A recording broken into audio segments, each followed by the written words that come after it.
So that's the bottom line.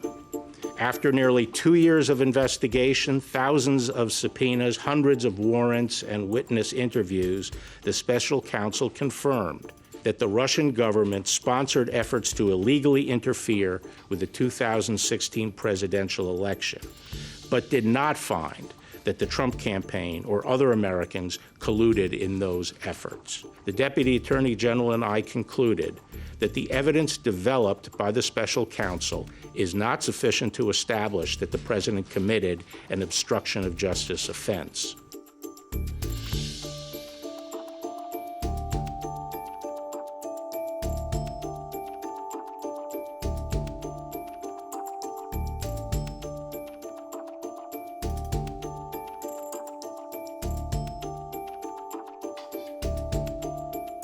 So what do you say to people on both sides of the aisle who are concerned that you are trying to protect the president? Well, actually, the statements about his sincere beliefs are recognized in the report, that there was substantial evidence for that. So I'm not sure what your basis is for saying that I am being generous to the president.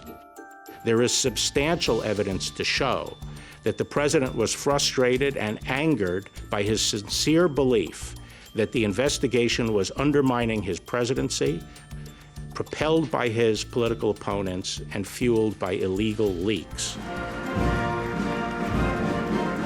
Hey, I'm having a good day too. It was called No Collusion, No Obstruction. This should never happen to another president again. This hoax, it should never happen to another president again.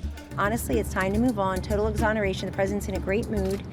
And I think what's incredibly important here is that democracy in the world's greatest country, greatest democracy flourishes. You don't need to collude with a foreign government. You don't need to get information from WikiLeaks. You can win elections fairly and squarely. We're accepting apologies today, too, for anybody who feels the grace in offering them. Barr's words and actions suggest he has been disingenuous and misleading in saying the president is clear of wrongdoing. Attorney General Barr's letter summarizing the report from March 24th quoted the special counsel report, quote, "While this report does not conclude that the president committed a crime, it also does not exonerate him." He ignored what is in the Mueller report just 2 sentences before, where the special counsel concluded that, quote, "If we had confidence after a thorough investigation of the facts that the president clearly did not commit obstruction of justice, we would state so. Based on the facts and the applicable legal standards, however, we are unable to reach that judgment." This changes the emphasis and meaning of the paragraph, and obviously he didn't include the key sentences.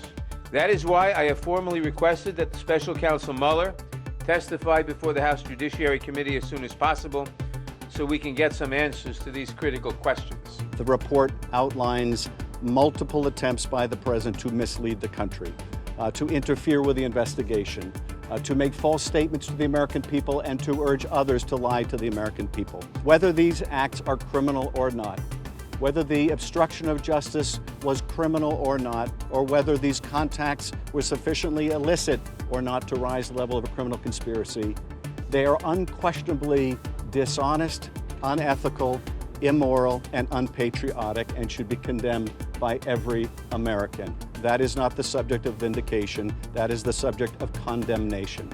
And that is how I think we should view the Mueller report.